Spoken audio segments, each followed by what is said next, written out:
Assalamualaikum warahmatullahi wabarakatuh. Kali ini kita akan membahas tentang sistem pencernaan pada manusia.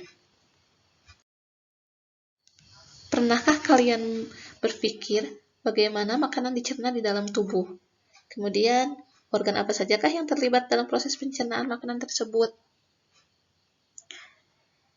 Jika kalian belum menemukan jawabannya, semoga dengan mengamati video ini, kalian akan dapat menjawab pertanyaan tersebut. Makanan diproses di dalam tubuh melalui 4 tahap.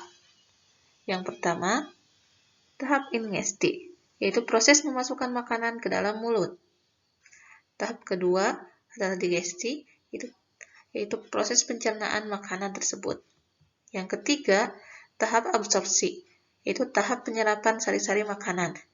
Yang keempat, tahap defekasi, yaitu proses pengeluaran zat sisa yang tidak diperlukan oleh tubuh.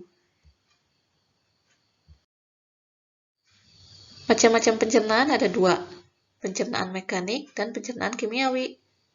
Pencernaan mekanik adalah proses pengubahan makanan dari bentuk besar atau kasar menjadi bentuk yang lebih kecil atau halus.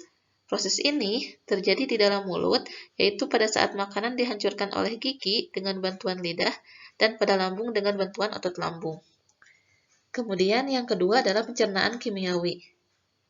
Pencernaan kimiawi adalah proses pengubahan makanan dari bentuk yang kompleks menjadi bentuk yang lebih sederhana dengan bantuan enzim pencernaan. Contohnya, pencernaan di dalam mulut dengan bantuan enzim amilase atau petialin. Sistem pencernaan manusia terdiri dari dua organ. Organ utama, yaitu saluran pencernaan, dan organ tambahan atau disebut juga dengan organ aksesori. Organ utama terdiri dari mulut, kerongkongan, lambung, usus halus, usus besar, dan anus. Kemudian, organ tambahan atau disebut juga dengan organ aksesori, yaitu lidah, gigi, kelenjar ludah, hati, kantung empedu, dan pankreas. Organ utama sistem pencernaan yang pertama adalah mulut. Di dalam mulut terdapat gigi, lidah, dan kelenjar air liur atau saliva. Air liur mengandung mukosa atau lendir, senyawa yang berfungsi sebagai antibakteri, dan enzim petialin. Enzim ini akan memecah molekul amilum menjadi molekul maltosa. Di dalam mulut terjadi pencernaan makanan secara mekanik dan kimiawi. Yang kedua adalah kerongkongan. Setelah melalui rongga mulut, makanan yang berbentuk bolus akan masuk ke dalam tekak atau faring dan menuju ke esofagus atau kerongkongan. Pada pangkal faring terdapat katup pernapasan yang disebut dengan epiglotis. Fungsinya yaitu untuk menutup ujung saluran pernapasan atau laring. Di dalam kerongkongan ada suatu gerakan yang disebut dengan gerakan peristaltik, di mana otot kerongkongan berkontraksi sehingga menimbulkan gerakan meremas dan mendorong bolus ke dalam lambung. Yang ketiga adalah lambung. Otot lambung berkontraksi mengaduk-aduk bolus, memecahnya secara mekanik, dan mencampurnya dengan getah lambung yang mengandung HCl yang fungsinya untuk membunuh kuman dan mengaktifkan enzim. Enzim pepsin untuk mengubah protein menjadi pepton, dan enzim renin yang fungsinya untuk mengendapkan protein susu. Setelah proses pencernaan kimiawi dalam lambung, bolus berubah menjadi bahan kekuningan yang disebut dengan kimus atau disebut juga dengan bubur susu. Kemudian, kimus sedikit demi sedikit akan masuk ke dalam usus halus. 4. Usus halus.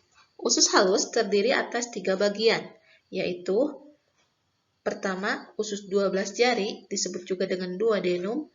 Yang kedua, usus tengah disebut dengan jejunum. Dan yang ketiga, usus penyerapan disebut juga dengan ileum. Pada duodenum terdapat saluran pankreas yang menghasilkan getah pankreas dan saluran empedu yang mengalirkan cairan empedu. Pencernaan selanjutnya di jejunum, yaitu yang merupakan pencernaan terakhir sebelum zat makanan diserap. Karbohidrat menjadi glukosa, protein menjadi asam amino, dan lemak menjadi asam lemak dan gliserol. Penyerapan zat makanan terjadi di elau. Dinding usus halus bagian dalam terdapat jonjot usus halus atau villi yang banyak mengandung pembuluh darah kapiler dan pembuluh getah bening. Setiap jonjot terdapat tonjolan yang lebih kecil atau disebut juga dengan mikrovilli. Villi dan mikrovilli ini yang menyebabkan permukaan usus halus sangat luas sehingga zat-zat makanan dapat terserap dengan cepat. Setelah zat-zat makanan terserap oleh dinding villi, masuk ke dalam pembuluh darah kapiler, kemudian akan diedarkan oleh plasma darah ke seluruh tubuh sampai ke sel-sel tubuh. 5. Usus besar. Bahan makanan yang sampai pada usus besar dapat dikatakan sebagai zat-zat sisa. Zat-zat sisa berada dalam usus besar selama 1-4 hari, lalu dikeluarkan melalui anus dalam bentuk feses. Usus besar berfungsi mengatur kadar air pada sisa makanan. Bila kadar air pada sisa makanan terlalu banyak, maka dinding usus besar akan menyerap kelebihan air tersebut. Sebaliknya, bila sisa makanan kekurangan air, maka dinding usus besar akan mengeluarkan air dan mengirimnya ke sisa makanan. Di dalam usus besar, terdapat banyak sekali bakteri E. coli yang membantu membusukkan sisa-sisa makanan tersebut. Organ tambahan pada sistem pencernaan manusia yang pertama adalah hati. Hati berperan dalam proses detoksifikasi.